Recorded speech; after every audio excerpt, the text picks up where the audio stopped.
Thank you very much. It's a pleasure to be here, and it's an honor to represent Testcontainers at the Nodes 2023. Neo4j is one of my very, very favorite database projects from my early career, so I'm very happy to be here. Let's talk about integration tests. Tests are absolutely essential. We know that. Any software development process questions could be answered with tests, and they are tremendously impactful on your developer productivity. If you have good tests, you can improve your feedback loops. You can get the understanding about the quality of your code faster and easier. You can maintain your flow state, because whenever you are out of it, out of the zone, and you come back in and you need to understand what were you doing, you can just run your tests, see what fails, have the one test failing to wait for you over the weekend, and then you come back and you quickly run it and you know what you need to do next. And it also helps you with cognitive load, because tests are the best documentation about what the system is actually supposed to do, but also how different components of the system interact. So those three are currently considered being the staples, or sort of the most important axis of developer productivity. And tests have like very big impact on all of them. My name is Oleg. I work for the company called Atomic Jar. It's a startup created by the maintainers of the Testcontainers libraries. And we try to make experience developing applications better. We want to help the developers. We want to make them more productive. We are building tools and libraries for creating easier integration tests, setting up environments for your applications easier. And in that capacity, I'm very, very happy to talk to you right now. There are a number of products that Atomic Jar maintains. There are Testcontainers libraries, open source libraries in different languages. We're going to talk about them now. There is a desktop application, which is free. You can just download and use it. That simplifies some use cases for working with Testcontainers libraries. And if you use Testcontainers, I would encourage you to check it out. And then there is also a cloud backend that are completely optional. If you don't want to deal with your own Docker installation, this is what you can use. You can find me online. If you don't have a chance to get questions here, just ping me. I'll be happy to answer and talk to you. All right, back to the tests. Why do we want to specifically talk about integration tests? In the past, we sort of collectively had an understanding about how our tests should look like, the test suits, what type of tests we want to run. There would be unit tests that would cover everything with small independent units of tests that will maybe test a single function or a single method. And then on top of them, there will be integration tests, and on top of them will be end-to-end tests, which would be slow. And the higher up this pyramid you go, tests will be slower and kind of more annoying to maintain, and in general, less pleasant. So in the modern understanding how we develop software, specifically after the migration to microservices, more and more teams put more emphasis on having very good integration test suites, because the behavior of the system very often is encoded in how your services interact with the rest of the system. And that is much better to test using the higher level integration test, a functional test, if you will, that will run with the actual real technologies that you can use in production, which will not rely on the mock, which will not modify the code path of your own application under test, and which will, with a higher chance, reveal problems if your application has them. And there are places where you need the implementation detail test for the heavy business logic operations, when you're writing libraries or when you're writing a compiler that does a transformation internally with the data. And there are places for the integrated tests, which run in environments similar to production. But the bulk of your test suite could be integration tests. And you could make informed decisions about the quality of your software automatically based on the results of the integration tests. And this is what gives us the developer productivity boost. Because if our control checks are automatic and we trust them, meaning when they're green, we know they're good and we can deploy to production. And when they're actually failing, we know they're failing for a reason and not because, well, it's Tuesday and one particular test always fails on Tuesday. We can develop much faster with safety, and we know where we're going with our projects. And over the years, integration tests transformed how we run them. We did that extensively in the past, and then very often integration tests would mock some of the components of our code, and that was of course not great, because say you have a database example, Neo4j is a database. Mocking that database integrations doesn't give you actually any confidence in the application code. You don't check the queries, you don't check the results, you don't check the mappings. It's all superficial. So mocking wasn't great. And then we started using the local setups where we would install things locally. And that would be error prone and not scale to the larger teams. So we would virtualize the whole environment with projects like Vagrant, or people used Ansible for development as well. And that was not great because we want our tools to be local, my ID, my application. So there is a quick turnaround. So I don't want that. Then Docker came into the picture and transformed everything, because it allowed you to virtualize just the parts of the ecosystem that you want. And then Docker Compose made it easier to create larger environments that will have different services interact together. And now, but the most flexible example is how we can use it is, of course, using the Docker API. And this is what Testcontainers libraries are doing under the hood, because programmatically you can create those environments with much higher precision. You can definitely precisely create the minimal environments that you need for the particular test slices, and you can have the isolation levels that you want for your individual tests. This allows us to get the ultimate environment parity, which is one of the important factors in 12-factor apps. And very often they talk about developer and production parity. I think personally, it's very important to recognize that we have CI as another environment that is the source of truth for the application, what quality the application is, and having this programmatic access to creating environments on the fly makes development and CI absolutely identical, and then helps you with having the same setup as in prod. So how do we achieve this? Well, enter Testcontainers. Testcontainers are open source libraries, and they give you this API to programmatically create, manage, configure, and use services in Docker containers.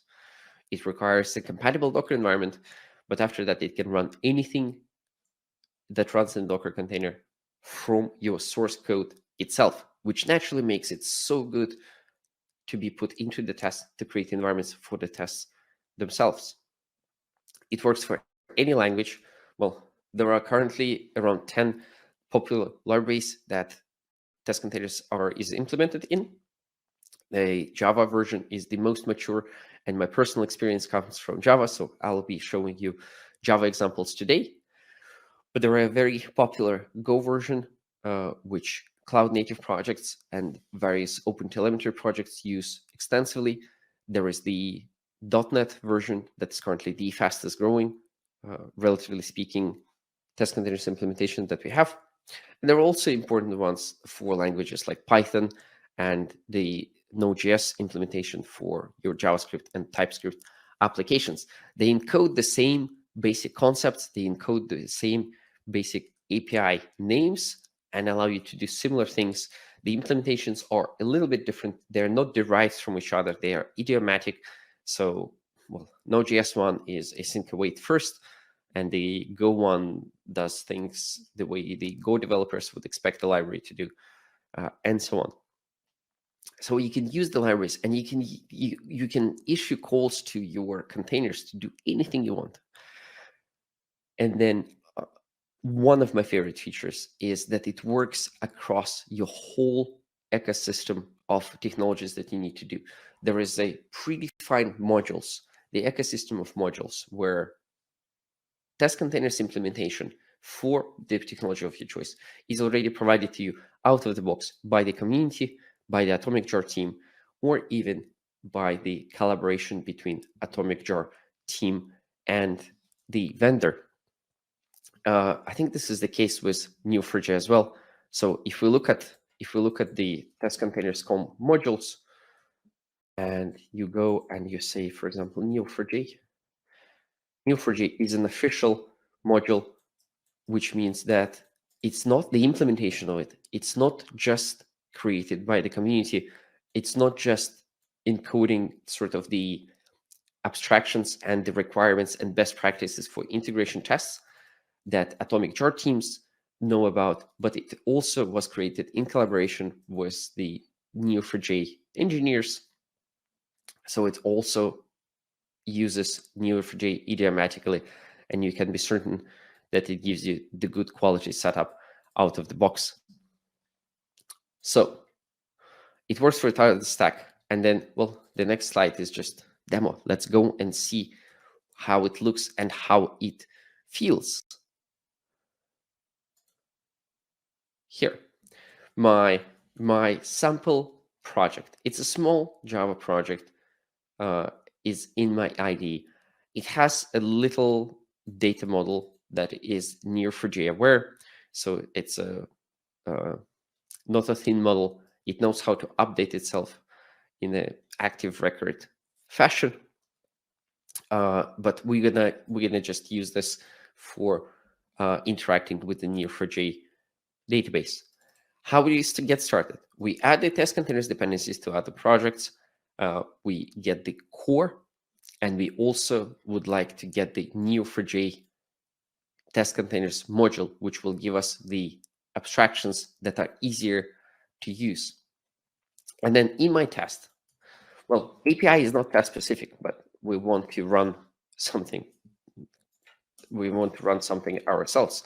So what we can do, we can say generic container, and this is the basic abstraction that encodes any container that we want to run with test containers. And we can say Neo4j, and we can say new generic container, and we pass the Neo4j Docker name, 430. Was it 5? It was 513. Sorry, 513.0. Right. This is what we have now.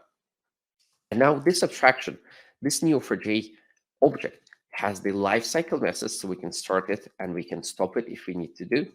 It doesn't. The object creation itself does not create the container, and then but it gives us the lifecycle methods, and it gives us the convenience methods for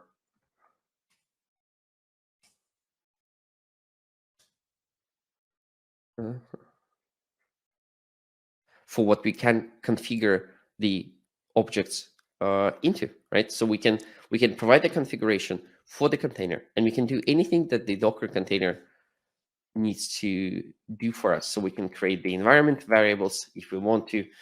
We can specify Copilot. We can specify anything else that we want. We can overwrite command if we want to run a sample, a different thing. We can copy files to containers. We can follow the logs if we want to. We can specify very cool things like Neo4j with waiting strategy. Waiting strategy, which means we will wait for a certain condition that makes our service in the container start. Right. Well, let me just say assertions true Neo4j is running. I think this is a decent test now, and I can maybe run this test. I'm not actually sure, because I don't know if I can run my Neo4j container like this. should I even run my Neo4j container like this? You can, and you can put in the containers anything you want, but this is not the idiomatic way of doing this, because a better way of doing this would be to say that I want my, well, let's remove this. I don't think this actually works. My Neo4j, I want it to be a new Neo4j container. The abstraction that is provided from the library and encodes exactly what ports I need to expose for my container to run properly, what are the configuration methods and commands that I need to run to configure it properly, what is my convenience methods to get the connection strings to the methods, and so on. So this is a much better version, and this comes from the library which we added, which is the Neo4j module for test containers, right? So we do the same thing. We're going to say Neo4j 5.13.0, and we don't need to do more. We're going to start it, and we need to assert something. We can create the driver that, right? After this, we can say Neo4j get bolt URL. So this is how we connect our application to the thing, and we can turn that into driver very easily. So we can, for example, say, well, driver, give us a driver. And if we new movie repository from the driver, and well, we can create the matrix, right? And this is our movie, the matrix. Very good. And we can assert, for example, that our assert that the matrix, well, we can assert that ID is not null, because the ID is provided in the movies. The ID is not in the title. We don't create the ID here, right? So, and then we can do Neo4j stop. Can we run this test? Yes, we can. Let's see what happens. Let's see what happens. My test is running. My test containers connects to the Docker environment that is configured, and then it runs. It starts my Neo4j image. It will download it if you don't have it locally, and it needs to pull it, and then it test runs. Did it actually run? Let's see. I'm using Testcontainers desktop as my application, so I can do little things that are a little bit sometimes awkward to do in the code. So I will freeze the container shutdown and run my test again, so that my Neo4j instance will not actually go away after the test. Testcontainers takes extra care to do the cleanup for our environments, because we want them to be repeatable, so we can run it again and again and again.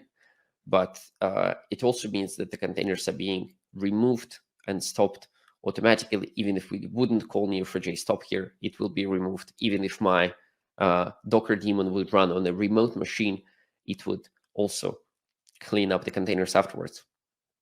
But I run this, and then I can also access my Neo4j instance very easily. Testcontainers desktop offers me services. If I look at my Docker PS, right? If I look at my Docker PS, my Neo4j runs, and it maps my ports that I want to access to high-value ports, which is a great integration testing practice, because I can run things in parallel, and there will be no conflicts. But now, to access this locally, I need to change this configuration, or I can use the desktop application where I can configure my files and say anything that runs with test containers that's Neo4j, please use stable local URLs to get into those. So if I go to my browser, and if I go to my URL there, the stable URL, I can connect using the stable bolt connection.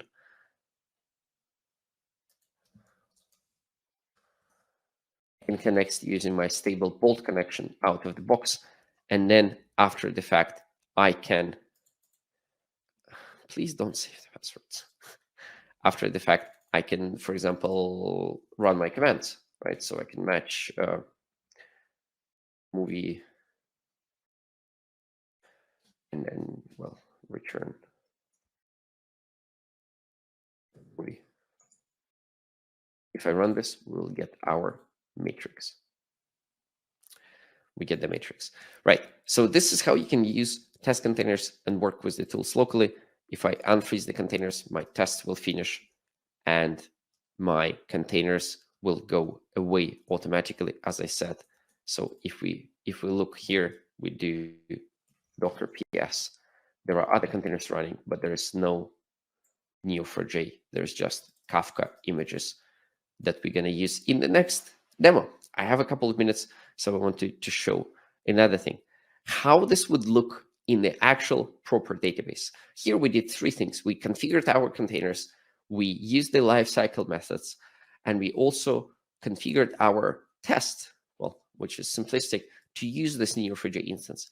This is what you need to do with all your applications to run the test, but you don't have to do this explicitly like this in your test all the time. So this is how we're going to do it. If I look at a typical, for example, Spring application project, this is my Spring application. It does deal with product values that are just, well, some products that have some data. This actually will use Neo4j, not as a graph database, but as just a data store. But this session is not about the intricacies of the databases, but about how to test against that. So this is how we do it. We import the test containers libraries. This is a Spring application, and Spring provides a great integration both with Neo4j and with test containers. So we can do exactly that. So we add the starters to Neo4j, we add the starter to test containers, and then we can start testing. In our tests, what I can do, I can obviously create the test. We need to do three things. Remember, we need to create the container and configure that. We needed to manage the lifecycle, and we needed to inform our tests where our Neo4j is running. We do it in the following manner. So we create the containers the same way because we do have the abstractions. If we want to configure it further, we can, for example, provide the Neo4j config, or we can copy particular files to the container to act as a sort of the entry point into this. So this is our configuration part here. We just configure it using fields or any sort of abstraction if you want to keep like a single instance of Neo4j container per Spring context or per Spring just the whole JVM process. Now, the lifecycle here is managed with those little annotations.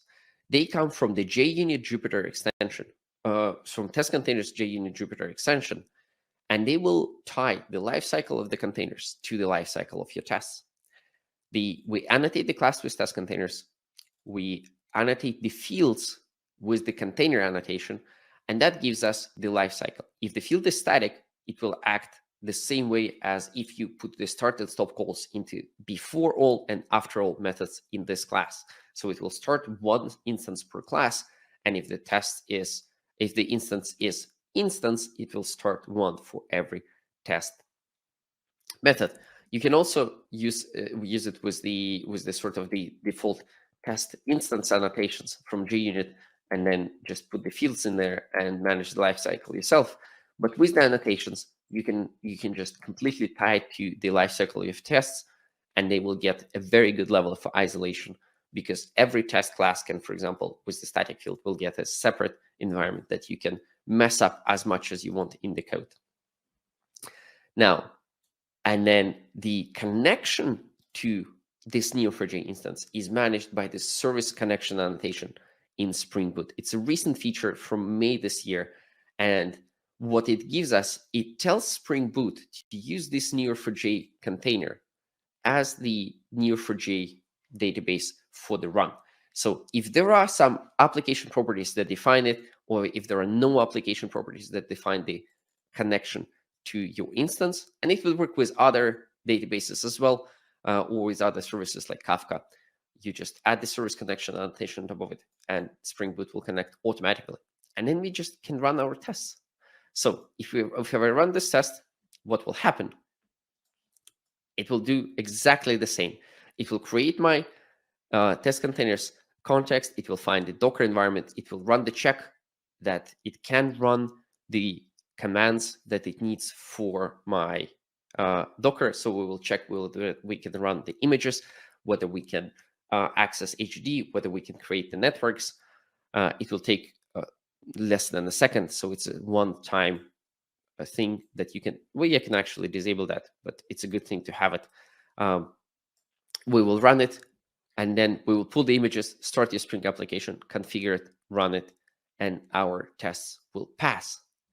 And now what else you can do, because we have wanted, like, this is not just how to run the tests, right? You can also use the same API. Remember I said that there is nothing test specific in the API. So what you can do, you can also use it to create the entry point into your application to run it locally without actually running the tests.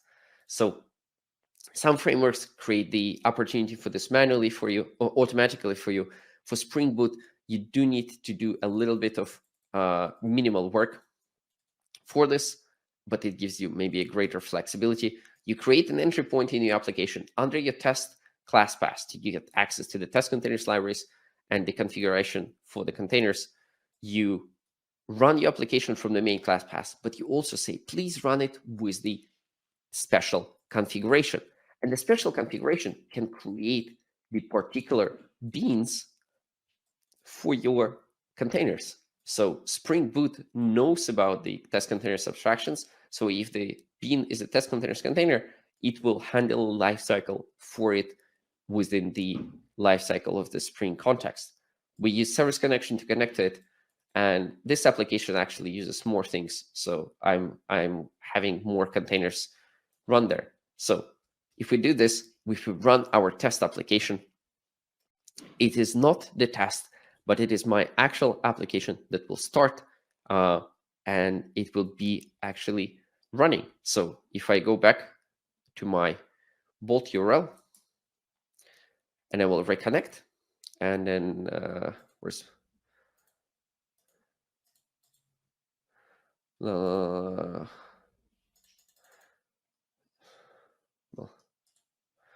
our applications, right? Let's figure it out first. Can we use this application? Yes, we can. If we go to the controller, if we go to the generated images, we can, for example, run the requests. It will create me products.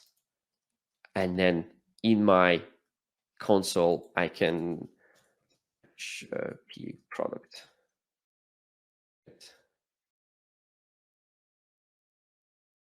I'm not connected. This is the only thing that I didn't figure out.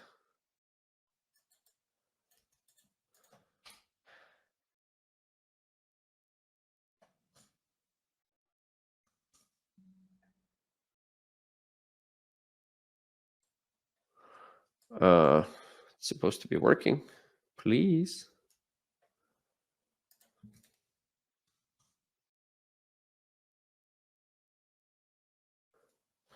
Okay.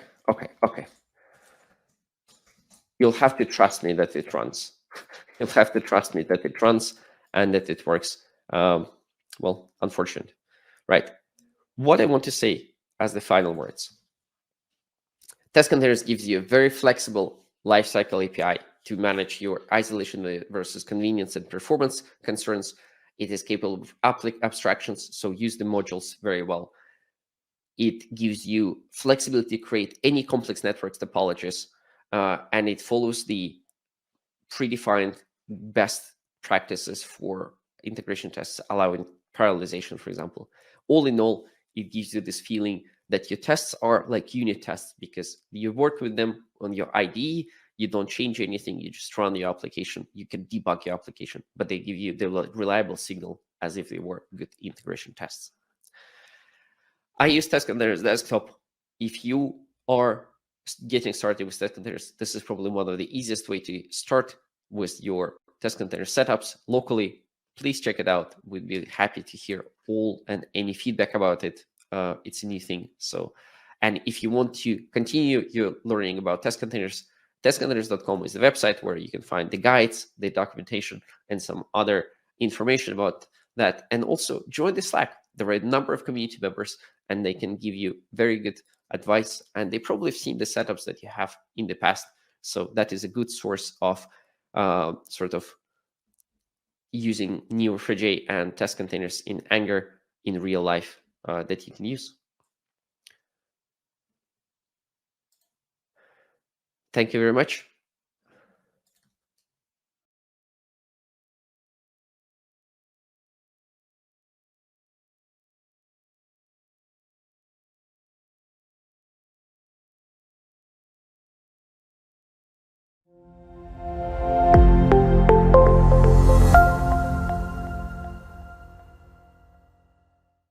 Thank you, Camilla, for the introduction. So I'm very excited to be here. It's my first talk ever at Nodes, and hopefully not my last one. I'll be talking about GitHub Actions, and I will show you how you can use GitHub Actions to build, test, and deploy every single change of your Neo4j custom code. Before we start, just a few words about me. My name is Chris Cook, and I'm from Germany, even though my last name doesn't really sound German. I recently got married and thought this new name sounds a lot cooler than my previous name. I started doing software development when I was 14 years old, back when we were just using PHP and MySQL for websites. And on the job site, I worked for a big German company for more than 10 years as a software engineer, doing mostly SAP enterprise development. Over the last few years, I co-founded a young software startup with two friends, and we are in the midst of developing a graph-powered data collaboration platform. Go check that out if it sounds interesting to you. We are currently looking for beta testers. And you can, of course, find me on GitHub, LinkedIn, or you can check out my blog at dev.to, where I post all my technical stuff. Okay. Now let's see what we got here. First of all, this presentation is a bit interactive as I will switch between my browser and Visual Studio Code and Neo4j desktop. So if I'm going too fast, you can find this presentation here on that link, and you can just follow in your own pace. We will start with a short overview of what we mean with custom code. Specifically, we will be looking at user-defined procedures and functions. Then we will go through the steps to build, test, and deploy our own user-defined function. You will see that it takes quite some time to deploy it. So that's the reason we'll be looking at GitHub Actions to see how we can automate this process. And at the end, I will show you such a workflow that I've set up for this presentation. And yeah, give a demonstration of that. Hopefully everything's working fine. So let's start with the first slide. Neo4j can be extended with custom code that you can call directly from your Cypher statements. There are multiple ways you can write custom code, but we will be looking at user-defined procedures and functions. User-defined procedures is a way to call your code from your Cypher statements. They can return multiple values, and they allow update operations. So you could create nodes and relationships, update them or delete them during the execution. Those procedures must be called with the call keyword. You've probably used them already. I have an example here of the epoch.load.json procedure that fetches the given JSON URL and returns it as a stream of values. Epoch is a good example of the collection of user-defined procedures and functions, and I guess most of you are familiar with those. User-defined functions are lightweight procedures in a sense, because they can only return a single value and only allow read operations. You can call them without any keyword, but only as part of other cipher statements. So you can't call them standalone like you can with procedures. The second code example shows epoch.date.parse function, which converts the given date string here in a numerical unit. In that case, it's seconds, and that will give us the Unix timestamp for today's date in UTC. There are lots of built-in function and procedures, and also your installed user-defined procedures and functions, and you can list them all by running show procedures or show functions in your Neo4j desktop browser. Okay, so that was just a bit theory. Now we will take a look how we can build our own user-defined function. I created this slide here, but I think it just makes more sense if we look directly at the code. So I'm going to switch to VS Code directly. I hope you can see my screen. This example is copied from the official Neo4j template on GitHub. I've linked to it here and in my presentation. We have a Java class here that has one method, the join function. That is our user-defined function. It has certain attributes, for example, description and 2 arguments. And what this function will do later is it receives one or more strings as a list, and it joins them or concatenates them, the strings, with a separator that we provide as the second argument. Then, of course, we always should be testing our code. So that's the reason we create a test class, join.test. This code is also copied from the official template. We have some setup code here, and specifically during the before all step, we are going to start an embedded Neo4j server that just runs during the test run, and that loads our user-defined function. And then we can access it during our test. The test method here connects to the embedded server and then just submits a cipher query. In that case, we are just calling our user-defined function with some arguments, and we are reading the result. And then, as we already do with testing, we check if the received result is or matches the result we expected to receive. Okay, then what comes next is we have to compile and package this code. We are going to do that with the Maven package command. What this command does is it first compiles our code from Java into the bytecode, and then runs the tests that we defined here. And during the test run, I can show you what we get out of it. It's, if you look at the left here, the target folder, there's an example file example and then version number. That's the Java archive, and that is the file that we compile to and that we will later use to deploy to the server. It exists because I pre-compiled it, because as you can see, it takes a few seconds to do it. The test runs completely. It's done. You can see it here. So no errors in test, and we get a fresh file here. And we will use that file in a few seconds. Let me quickly switch back to the browser. I'm going to skip the test step, as I've shown you this also in VS Code. We have to get to that Java archive file, and it's also called the plugin. We have to get it somehow to our Neo4j server, to the remote server. And I've described it step by step here on the left. And you can find the same steps, the commands for the command line on the right side. So first of all, we have to upload the file to the remote server running Neo4j. That depends what kind of server you are using. And then we have to log into that server, for example, via SSH. On the server, we have to execute a few commands. We have to move the Java archive file to the plugins folder, which is usually located at this directory if you didn't change the config. We have to change the owner and group of the Java archive to Neo4j. That's strictly speaking not required. I didn't find it in the docs, but it did solve a few access denied issues I had in the past, so it doesn't do any harm. We have to make the file executable, and then it's an important step, and we only have to do it once. We have to add the plugin, the Java archive, to the Neo4j config.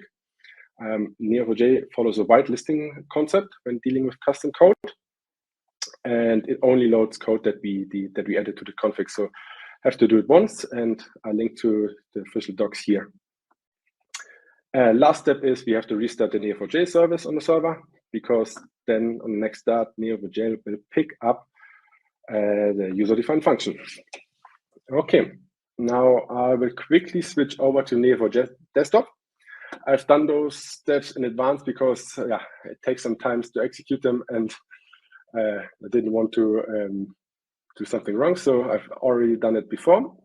First step to verify if it was deployed correctly, we can just call show functions, and as I said, it gives you all installed functions, a lot of built-in functions that you probably use all the time. And I will scroll down to 300. So give me one moment.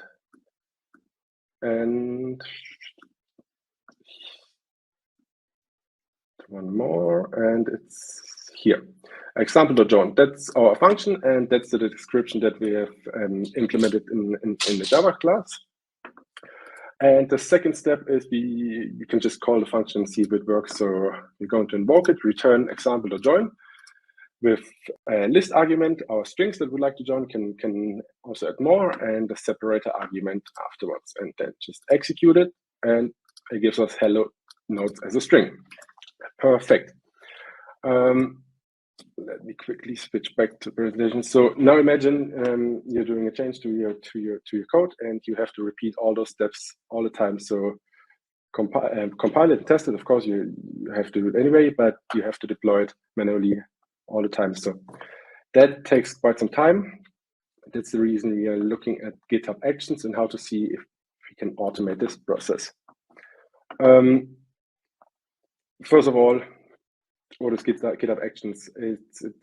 GitHub Actions is a continuous integration platform that's directly integrated into GitHub, and it allows you to set up a certain pipeline that you can use to build, test, and deploy your code. It's integrated in your pull request. It's integrated in a lot of other things, so it's quite easy to set up a workflow or a pipeline. I've created this diagram and wrote a lot of words here, but I think it's just way better to see how it looks like directly in VS Code, how such a workflow could look like, because GitHub made it quite easy to implement it and understand it, so it just makes more sense to talk about it directly.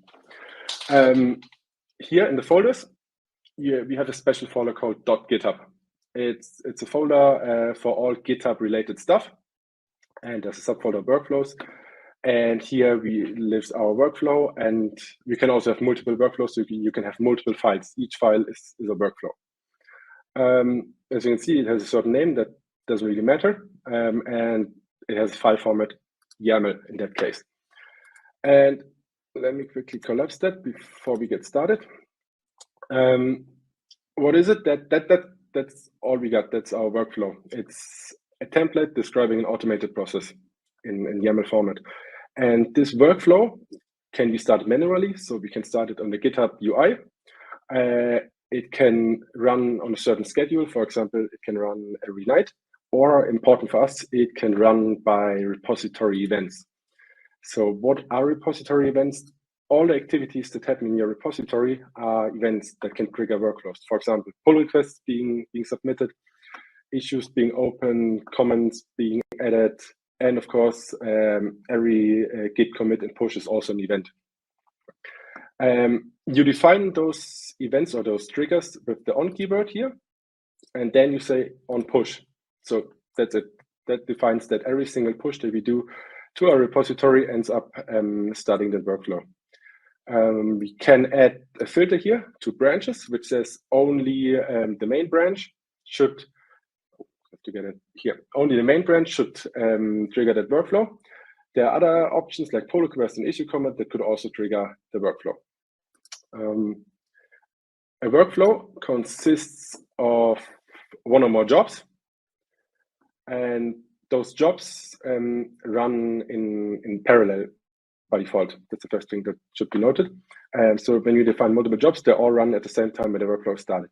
But of course, it makes sense to have a certain order. For example, you only want to do deployments when your build and test has succeeded. So you can create dependencies between those jobs. So we will open the deploy job because that's a job that runs when we only when the build job has succeeded. So we open that and we can see there's a keyword needs. So needs defines a dependency that says, okay, only execute this job when the previous job build has succeeded. So that's the first thing. Then those jobs here build and let me collapse that for a second. Build and deploy, they run on a certain system, which is called a runner. Runner is just a virtual machine that runs a certain operating system. In that case, we have Linux or Ubuntu, but we can also use Mac OS or Windows. Or you can even host your own runner with a different operating system or flavor. Those runners, they only exist during the lifetime of the job. So they are created for that specific job and they're destroyed afterwards. During the execution of the job, there are multiple steps that are executed in order. So they're not parallel, they are executed as they are defined. What you can do as steps of a job is basically you can do anything that the operating system allows you. A step can be a simple shell command. It can be a more complicated shell script with multiple commands, conditions, loops, and so on. Or it can be a so-called GitHub action. What is a GitHub action? That's what we are concerned here with. A GitHub action is a custom reusable unit of code that we can create on our own, and we can create it and save it in the .github folder here, or we can install it from the GitHub marketplace because lots of other people have created GitHub actions, and we can just search for them and install them and use them. So it's like an app store for those actions. A GitHub action is also just simply a shell script. It can be JavaScript code, or it could even be a Docker container. The job, as I said, lives and runs on a certain operating system on a runner, and that only lives as long as the job is being executed. So it also only has a certain amount of software installed. So if we need specific software, for example, we need the Java development kit in a specific version for our code to compile and package. So we have to install it. So I will just open that up. Setup JDK is simply an action that we can install from the marketplaces, and we give it 2 arguments. We say, okay, we would like that specific version, 11, and we use Maven as project. And then it sets it up during the job execution, and we don't have to worry about installing anything. Another step is, as I've shown you before, we are building and testing with Maven. So that's simply a command that we run on the shell. Just Maven clean package, as I've used before. Then there's one more thing I'd like to mention is caching, because that job only lives for a certain amount. We have to share the Java archive that we created with the following deploy jobs. So what are we going to do? We have to cache it somehow. That's what this action does. It uploads the resulting file, and we can then use it in the next step, in the next job here to restore it back from the cache.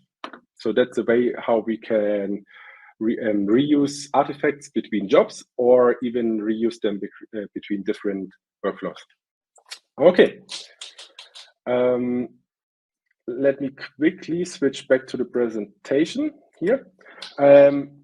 As I said, you can explore the presentation on your own, and I've added some words. I just thought it's so easy. Just let's talk about code directly. I've also created a second slide here that shows you that whole workflow again. And as I said, it's just a visualization of the code we were talking about. And let's do a real world example. Switching to my next slide, demo. What we're going to do now is we are going to do a small change in our code. Then we're going to commit and push it to GitHub. And then we see how build, test, and deploy runs automatically by our workflow. And then how we can use it directly afterwards in Neo4j desktop. So I will quickly switch to Visual Studio Code again and close that for a second and open first our class here. I'm going to implement a small change. I will call collections.reverse. And what it does is just, we get that argument, the strings here as a list, and we just change the order. So it's just different order than before. Then, of course, we also have to test our change. So we have to go to the test class and test. And it's now a different order. So going to comment that out. And it's now, as I said, we reverse it. So it's node, hello, that we expected. If I would not change it, the test case would fail on GitHub. I can show you that in a second. We're going to change it, and we're going to be lazy. We don't test it locally. We're just going to push it directly to GitHub. So I give it some comment, and then comment and push it to GitHub. And now we will be switching to the browser, and I have a second tab here with the repository. I've set it up for this presentation, so you can explore it later. GitHub has a tab here, Actions. And when you click on that, you will see our comment that I just pushed up. It's just running the workflow. And I've done some comments before, so you can see all the execution from previous runs. You can see on which branch they're running and which commit triggered that execution and by which user and so on. We're going to check that particular execution. So as I said, first the build job runs, and then we have the dependency here that calls the deploy job. So build has succeeded, and we can take a look at the job execution log. And it's, as I said, the same as the YAML file that I showed you. We have the steps, check out repository, set up JDK, build and test with Maven, which is exactly the same output that we got locally. So we can collapse it again, and we cache that artifact. That's it. As you can see, it's pretty fast, so you don't have to worry about you have to install the JDK and all that stuff. It's not like you're installing something on your Windows laptop. It's these are actions created by GitHub, and they run pretty fast, so don't have to worry about it. As you can see here, and also if I head back to the overview, here you can see, okay, build and deploy was successful. So let me switch to Neo4j desktop. I'm going to call the same. We are going to call our user-defined function again. I have the previous output here, and I'm just going to call it. And you can see, note that it was this before, and it's now this. I mean, it's pretty basic, but it's just, it took us literally, when I switched back to 1.5 minutes to build, test, and deploy the change on GitHub without any manual process except implementing that. So that's quite cool. Of course, that's pretty low stuff, because you wouldn't usually just push any changes you make to your code to GitHub and then deploy it to your server directly. But it just should give you a feeling of what is possible with GitHub Actions. And there are certain other things that you can do. You can implement reviews so that people have to approve before the job runs. So you can say, okay, 5 people have to approve this commit or this pull request before we deploy to production. And you can do lots of other cool stuff. So I encourage you to explore that, and I hope you enjoyed that. And yeah, that's it from my side. I have this repository here, and you can explore it yourself. I've linked to lots of stuff. I've linked to my presentation. And yeah, if you want to find out more, then go to DevTO, check out my blog. I've blogged about GitHub Actions, also how you can use it to start workflows when someone makes a comment on your pull request and other cool stuff that's possible with GitHub Actions. Okay, I hope you enjoyed that and see you soon.